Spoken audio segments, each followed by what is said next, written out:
Nosotros somos un grupo de jóvenes que solamente queremos libertad.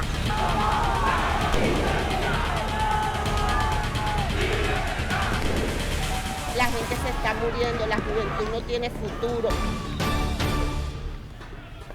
Hola, ¿qué tal amigos? Gracias por estar nuevamente con nosotros en Venezuela Hoy. Les saluda Alejandro Marcano Santelli desde los estudios de Radio y Televisión Martí para analizar el tema Venezuela. Lo que ha venido ocurriendo esta semana fue súper noticiosa. Desde el regreso del presidente encargado Juan Guaidó vía Boston, Portugal, y aparece en el aeropuerto de Maiquetía. Las vejaciones, las humillaciones, quizás ustedes las han conocido por los reportajes que hemos preparado para su noticiero de Televisión Martí. Pero vamos a hablar también de otros casos y de lo que ha venido pasando en los últimos días, en particular de las últimas horas con la detención arbitraria del tío de Juan Guaidó, Juan José Márquez. Venía acompañándolo en el hotel, en el avión, mejor dicho. No tiene ningún cargo político, allí lo tienen en pantalla. Es su tío favorito, prácticamente con una relación familiar. Pero de él y de los presos políticos quiero hablar el día de hoy, porque son cartas a juzgar del régimen, de la dictadura de Nicolás Maduro. Tengo a Molly de la Sota en el panel hoy. Ella es hermana del capitán Luis de la Sota, desde el año pasado torturado por el régimen de la Armada. Vamos a conocer un poco también de su historia y qué está haciendo el régimen con él y con los más de 390 presos políticos que tienen. Algunos aseguran el foro penal que superan los 400. También está con nosotros en el panel Dimitri Belov, empresario, coordinador de 20 Venezuela, pero él es 20 Miami, del partido político de María Corina Machado. Y también nos acompaña el joven Franklin Camargo, activista político, también de 20 Venezuela. Quiero comenzar contigo, Franklin, para que me des tu lectura de los presos políticos. Comentaba yo tras bastidores con Molly que debería ser la pieza fundamental de trabajo de la oposición, nuestros presos políticos, el tema de los derechos humanos. ¿Cómo lo ves? ¿Qué está pasando? ¿Por qué no se soluciona y cada vez hay más en esta lista? Bueno, en primer lugar, es una acción que no debe sorprendernos, es una tiranía que obviamente va a apresar y torturar a quien piensa distinto. Aquí además en el panel somos varios los que hemos sido perseguidos por esta tiranía criminal. Sin embargo, también hay que decir que y debemos ser críticos ante una oposición política que a veces no alza la voz por quienes no tienen el mismo tinte político que ellos. Es decir, por personas civiles o militares que alzan su voz en contra de esta tiranía mafiosa, pero a veces no tienen ese respaldo y ese apoyo de la oposición.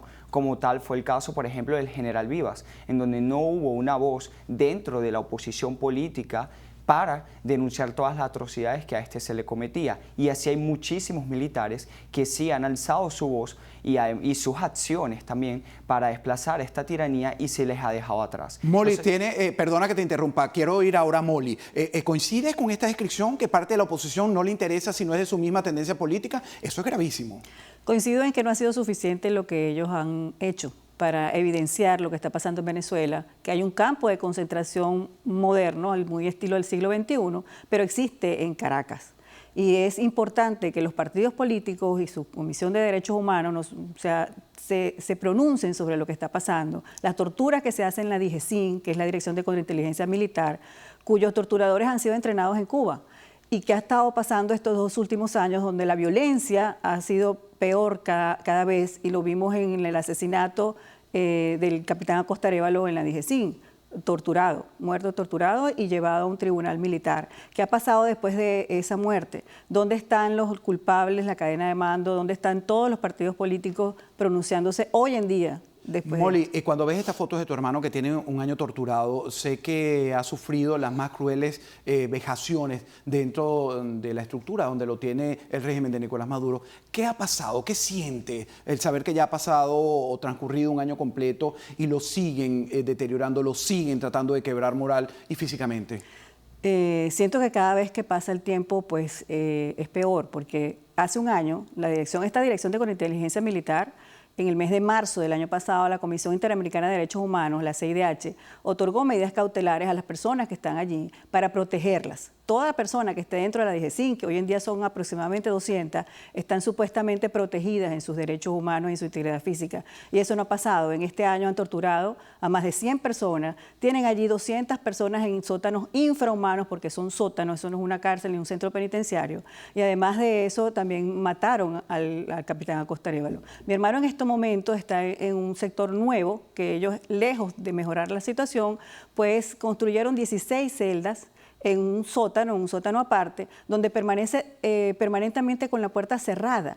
es unas cárceles más o menos de 2.5 por 2 metros de metraje, y allí hay 2 y 3 y 4 personas. No les permiten ir a ducharse ni su higiene diaria, una vez a la semana se bañan, no les permiten salir al sol. Mi hermano tiene 2 meses sin salir al sol.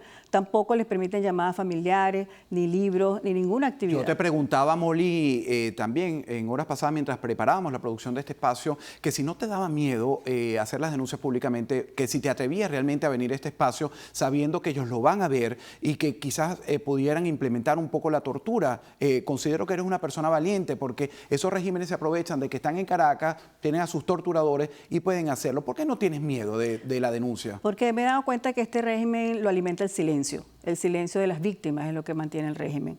Pienso que todos deberíamos de denunciar lo que está pasando en Venezuela, las torturas que están llevando a cabo, la falta del debido proceso, para que los organismos internacionales entiendan que tienen que tener acciones más fuertes y más decididas. No nos conformamos con que el informe de la señora Bachelet diga que no ha podido ingresar a la DGCIN, que no le han dado permiso, o que están intentando o exigiendo o denunciando. Necesitamos que la comisión de la señora Bachelet, que tiene 8 meses en Caracas, ingrese y exija y denuncie al mundo que le han bloqueado la entrada, que no han podido verificar el estado de las personas que están allí.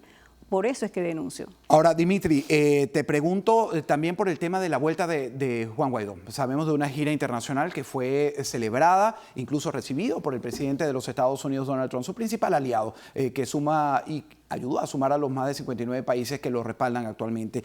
¿Qué viene? ¿Qué viene ahora? ¿Más presos políticos, más tortura, más hostigamiento a la oposición? Porque no solo fue a los militares, no solo a los políticos, no solo al familiar de Molly, de Juan Guaidó, sino a los periodistas, a los diplomáticos. Ya no tienen guantes para seleccionar a quién golpean, a quién torturan y a quién persiguen. Alejandro, antes de comenzar, permíteme felicitar a Molly por su valentía y por su coraje, por acercarse a este espacio, a hablarnos y a permitirnos ver más allá de esa visión que tenemos a través no solo de los medios, sino de los relatos de las víctimas de este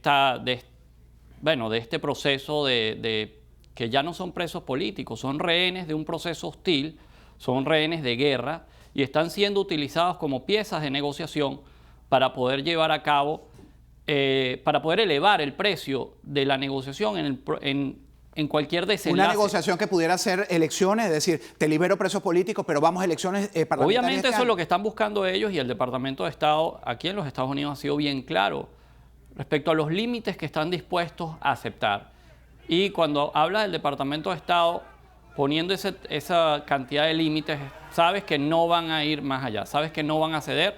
Esta es la primera potencia del mundo y hay que estar claros que ellos, si tienen que llevar a cabo un proceso que requiera la fuerza, lo van a hacer. Claro, Franklin, lo han demostrado. Franklin Camargo, activista político, con tu juventud y que pareciera que no tuvieras experiencia, pero tienes un verbo y un análisis conciso de lo que es la realidad venezolana. ¿Hacia dónde va este proceso? ¿Hacia dónde va el trabajo de la oposición de mano de Juan Guaidó? ¿Y hacia dónde va el régimen que está apoyado por Rusia, China y Cuba y parece estar afincado? Parece que nadie le puede hacer daño hasta ahora. Lo que yo creería dentro de las incoherencias que ha cometido el gobierno de transición de Juan Guaidó durante más de un año ya de haberse juramentado es que muy probablemente estén gestionando y haciendo lobby, y de hecho de eso partió la principal razón de su gira internacional, por unas elecciones libres, y digo libres entre comillas porque sabemos que no hay forma de que haya elecciones libres en Venezuela si primero la tiranía de Nicolás Maduro, y ni siquiera dictadura porque va mucho más allá, la tiranía de Nicolás Maduro es, en palabras de Donald Trump, aplastada y quebrada, y para ello se requiere fuerza, y es fuerza militar. Fuerza Alejandro, militar. Ajá, y para agregar y para reforzar el punto que muy bien lo menciona Franklin, Venezuela tiene que estar clara que para que eso suceda, Venezuela tiene que alcanzar la libertad y llevar a cabo un proceso de transición, de legalización de la nación.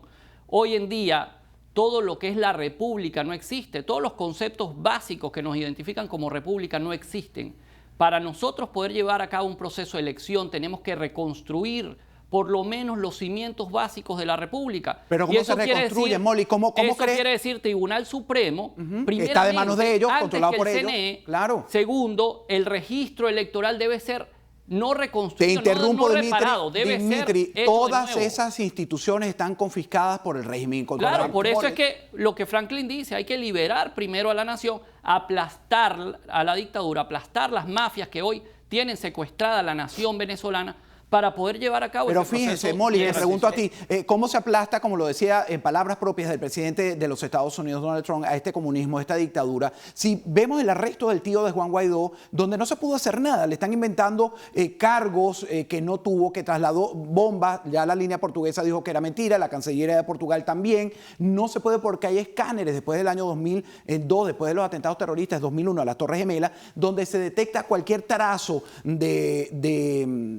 material explosivo. Sin embargo, le hacen un expediente y ahí lo pueden permanecer. ¿Qué dice Molly sobre eso? Bueno, lo que pasó con el tío del presidente Juan Guaidó, pues ha pasado con el 95% de los militares y de las personas civiles, a quien sin orden de aprehensión, sin pruebas, sin nada, con testimonio espontáneo, supuestamente los encarcelan. Yo pienso que aquí tiene que haber mayor presión internacional, necesitamos ayuda internacional, porque las Fuerzas Armadas está destruida. O sea, vamos a ver las estadísticas. En los últimos 3 años han desertado más de 15.000 efectivos los militares. Y además están también pasando, o sea, los militares no son aparte de lo que pasa en la sociedad venezolana. Fíjate, Molly, pasan hambre. Estamos viendo un video que habla del trabajo donde pertenecía tu hermano Luis de la Sota, ahora torturado en las cárceles de la DGCIN, que eran comparados a Estados Unidos con el Navy SEAL. Y realmente esto ha sido desarticulado. La Fuerza Armada ha sido desarticulada y, como le decía el resto de los panelistas, todas las instituciones han sido confiscadas, por lo que no se puede hablar de una democracia. En democracia se puede ir a elecciones, pero en dictadura no. ¿Tú crees que saldría y sería conveniente ir a unas elecciones y después se depuraría toda la libertad de los presos políticos, se haría una especie de diálogo? ¿Confiarías en eso? Tendría que ser bajo unas elecciones, obviamente sin el régimen, porque no vamos a hacer nada. De hecho, todo esto pasó a raíz de las elecciones del 20 del 2018. O sea, aproximadamente agarraron detenidos más de 60 militares y los torturaron porque supuestamente iban a impedir las elecciones. Entonces, ya tuvimos unas elecciones fraudulentas. Tenemos que asegurarnos de que no vuelva a suceder, porque van a seguir, o sea, se va a repetir la historia. Y lo que necesitamos no es más repetición de historia, lo que necesitamos es crear una historia nueva. Las únicas elecciones en Venezuela a la cual verdaderamente puede acudir los ciudadanos venezolanos en confianza es una a través de la cual venga después de haber depurado a la tiranía por completo, a todo el crimen organizado, al narcotráfico, que estén pagando todos por las atrocidades y los crímenes de lesa humanidad que hayan cometido, que se haya recuperado la institucionalidad y que se tenga gobernabilidad. Esa es la única forma de la cual podamos tener elecciones libres. Eso pasaría por el cese de la usurpación, como dice Molly. Correcto. Pero lo ven cercano, Dimitri. No, Alejandro, Franklin tocó un término muy acertado, que es coherencia. Si Juan Guaidó, y quiero hablarlo claro, si el presidente interino, al cual nosotros corrimos a reconocer el año pasado, cabe destacar que 20 Venezuela fue el primer partido, la primera organización que reconoció al gobierno interino y le pidió juramentarse. Si él quiere mantener la coherencia, tiene que hacer 3 acciones. Primero, no repetir jamás y nunca un diálogo con las mafias criminales que hoy secuestran a la nación venezolana. 2, no puede convocar elecciones sin antes, como dicen Molly y Franklin, reconstruir la República Venezolana. Claro, Esto pero la significa las decisión, instituciones. Dimitri, no está en sus manos. El régimen tiene una constitución que hace con ella lo que le da la gana. Sin embargo, están contempladas las Alejandro, elecciones. eso es- Las van a convocar y Alejandro, entonces estamos está en hablando ellos la de que decisión ellos de ir o no ir. sencillamente lo que tienen en la mano es un papel que no cumplen. Bueno, pero ¿Cómo podemos convocan, nosotros jugar le con las pongo el mismas ejemplo. reglas que ellos nos están Convocan las cumpliendo? elecciones que estarían pautadas para el 6 de diciembre. ¿Qué va a hacer Juan Guaidó? ¿Qué va a hacer la oposición, el liderazgo Si opositor? tú cambias las caras de un CNE, pones a los ciudadanos venezolanos más respetables y de mayor credibilidad, allí no va a pasar nada, porque sencillamente las mafias que hoy son dueñas de Venezuela no van a permitir que les arrebaten el poder por medio de unas elecciones. Ya lo han dicho, te lo dicen en televisión nacional, te lo dicen en cualquier programa de opinión que ellos van. Ellos no se van a permitir arrebatar el poder de esa forma. Rodríguez Araque en el 2002, en las mesas de negociación petrolera, se lo decía Horacio Medina, y si quieres puedes invitar a Horacio.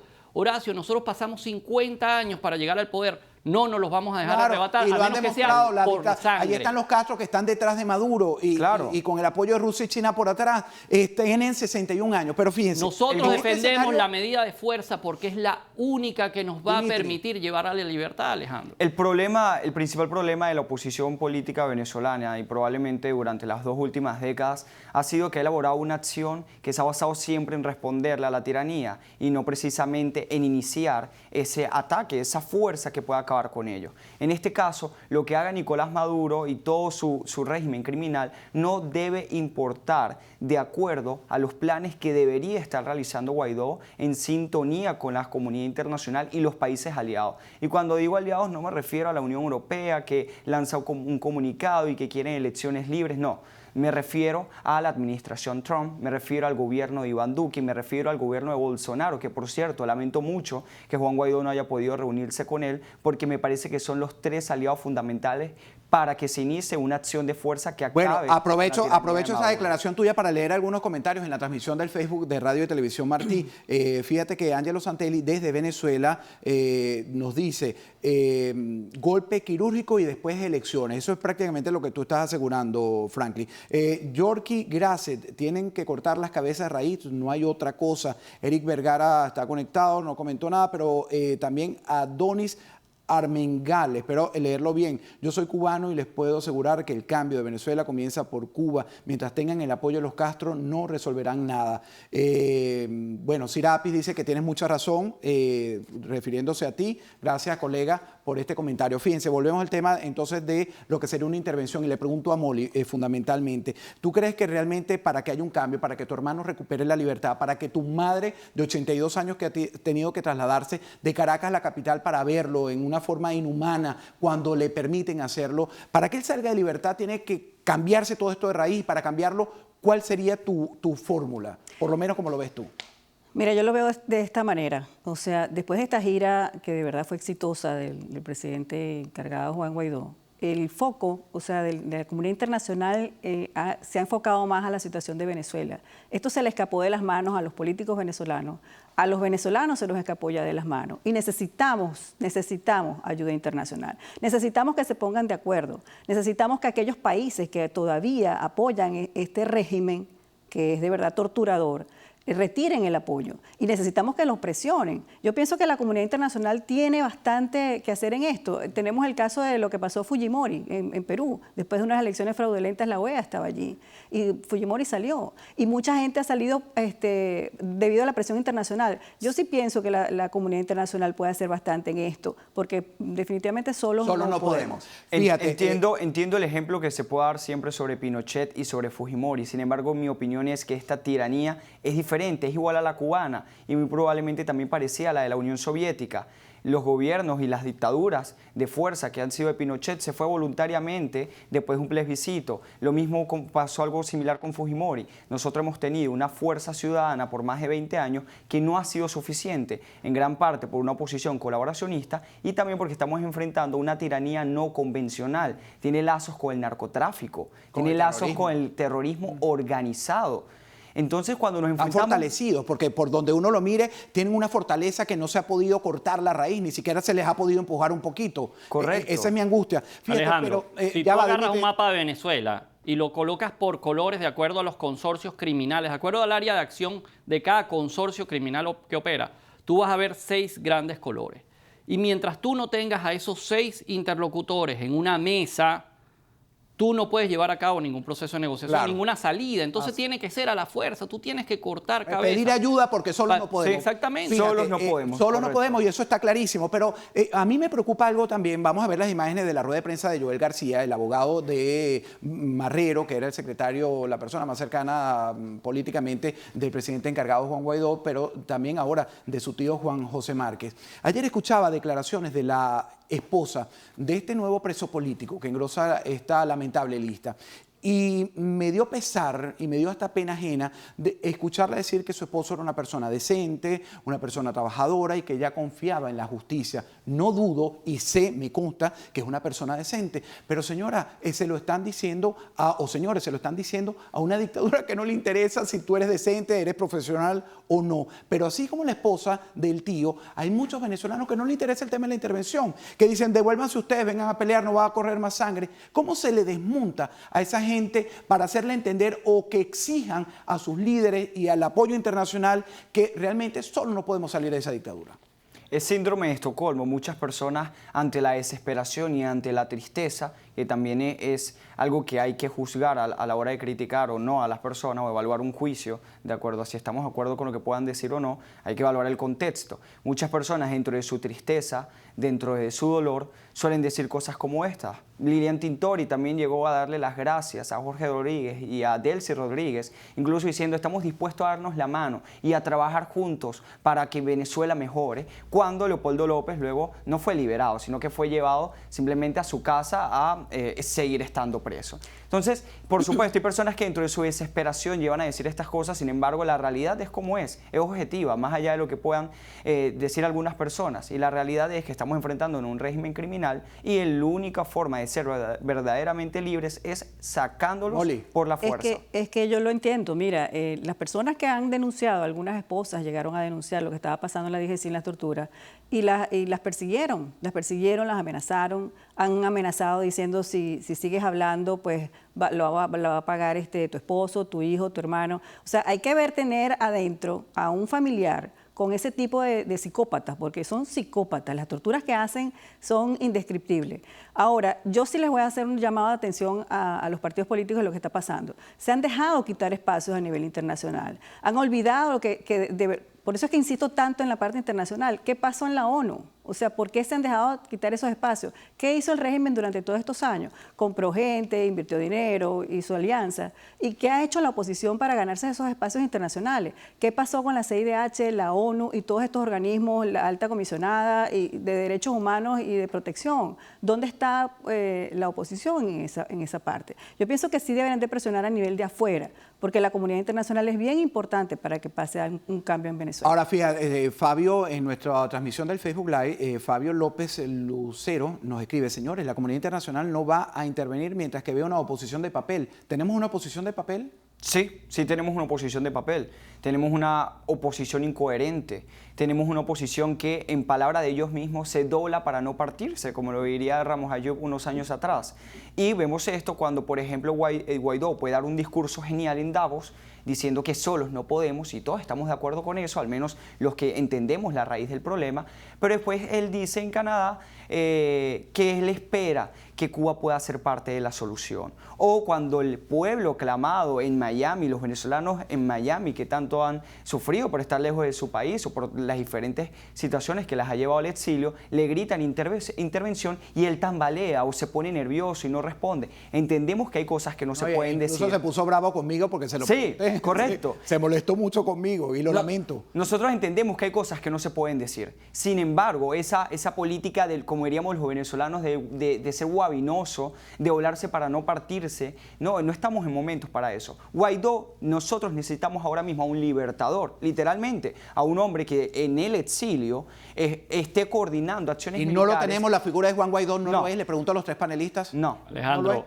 quiero agregar que mientras no exista ese llamado claro como el que hizo tal vez Iván Simonovich en su carta, que aplaudimos y celebramos la reunión de ayer de Iván Simonovich con el presidente Trump y el vicepresidente Mike Pence, porque ha sido un llamado claro, pero quiero destacar, para agregar a lo que dijo Molly, que ese llamado vino después que él salió de la cárcel, porque si tú te pones a analizar los discursos de Bonnie Simonovich mientras él estuvo preso, era muy conciliador y es normal. Tienen a tu esposo secuestrado. Se suavizan el verbo porque necesitan tener una seguridad de que ellos no van a ser castigados. Por eso aprovecho yo también de quitarme el sombrero y aplaudir a Molly de la Sota, que ha calificado y descrito muy bien a los torturadores. Y por eso la felicitamos al principio del programa. Sí, así es. De verdad, y quiero sí decirte que los aparatos de inteligencia del mundo pueden ser lentos. La inteligencia mundial puede ser lenta, pero es firme. Fíjense lo que pasó con el caso de Soleimani. No es que Estados Unidos cometió un error y disparó al vecino de Soleimani, no. Sabían exactamente el punto, dónde, cuándo, coordenadas y cómo, en cuál de los vehículos, porque iban varios, iba. Eso está conjugándose y los aparatos tardan, la inteligencia del mundo tarda, pero es sumamente firme, especialmente la de este país. Ahora, por aquí nos escribe Ernesto Eduardo Dovergane, no se puede a costa del sufrimiento humano posponer lo inevitable. ¿Hasta cuándo creen ustedes que se pueda posponer esta situación? Es decir, seguir con más de la parte política, pero sin acciones efectivas y claras que le permitan a uno ver, señores, vamos al camino del cese de la usurpación. Bueno, en realidad ya tenemos 20 años. Y claro, 21 años, perdón. Claro, que es casi mi edad. Y cuando nosotros evaluamos, de hecho, lo que ha sucedido en los últimos años es más de lo mismo. Siempre decimos, ¿hasta cuándo? Y muchos dicen, bueno, Guaidó tiene poco tiempo en la política, él es nuevo, vamos a darle una oportunidad. Ya va, él es diputado desde el año 2010, fue diputado suplente. Luego este es su segundo periodo como diputado. Hemos tenido ya casi 5 años con mayoría en la Asamblea Nacional. Y se ha sido, vuelvo y repito, una política de ser guabinoso. Se ha ido por la ruta del referéndum revocatorio, nos los robaron, no les importó, se dejaron robar 3 diputados también del estado Amazonas y siempre se han escogido rutas equivocadas, se ha abandonado a los ciudadanos cuando hemos estado en la calle. ¿Tú crees que no van a rectificar, Franklin? ¿Tú crees que en el camino, después de este apoyo, incluso la palmada del presidente de Estados Unidos, haya nuevas acciones más contundentes, menos dejarse quitar espacio y más acción efectiva? Quiero creer que sí, sin embargo mis confianzas están puestas más en la administración Trump que en la oposición, o cuando me refiero a la oposición quiero referirme a lo que vendría siendo el gobierno de transición, porque oposición, por ejemplo, real, somos nosotros que estamos conversando aquí y son muchos los ciudadanos que sin ningún tinte político hacen oposición todos los días al chavismo. Molly, antes de que se me termine el espacio, que me quedan 2 minutos, quiero que le mandes un mensaje a tu hermano y a los torturadores de tu hermano, porque yo sé que ellos utilizan estos espacios de la libertad, este programa incluso lo hace el número 2 del régimen Diosdado Cabello y muchos de ellos, para aprovecharse y tergiversar la verdad. Pero aprovecha las cámaras de radio y televisión Martí, que tiene la misión de llevar la información libre al pueblo de Cuba y al mundo, para que les dé ese mensaje. Bueno, a los militares que están detenidos son 135 militares y a sus familiares que tenemos que tener resistencia y tenemos que seguir esperanzados en que esto se va a terminar. Y ellos van a salir para estar con nosotros. Y para los torturadores les voy a recordar algo. De hecho, el mismo canciller de Maduro, Arriaza, acaba de introducir algo alegándolo del Estatuto de Roma, o sea que lo reconocen. El Estatuto de Roma en algún momento los va a alcanzar a todos. El Estatuto de Roma, los convenios internacionales, no solamente la Corte Penal Internacional. Porque los crímenes de lesa humanidad no prescriben. Y todos aquellos que cometieron tortura, sus cómplices, así como el Defensor del Pueblo, el Ministerio Público y todos los demás, van a tener que pagar en algún momento, porque lo van a hacer. Y se los voy a asegurar, porque nosotros, los familiares, somos los que nos vamos a encargar de que eso ocurra. Me quedan 15 segundos, no sé a quién de los dos dárselo de los caballeros, rápidamente para Alejandro, cerrar. quiero decirle a todos los venezolanos que aplaudo la coherencia, sobre todo cuando el presidente interino estuvo aquí en Miami, todo el mundo nos acabó el tiempo, solicitó Dimitri, la tengo que intervención. despedir, lo lamento interrumpirte. Gracias a todos por habernos acompañado. Gracias.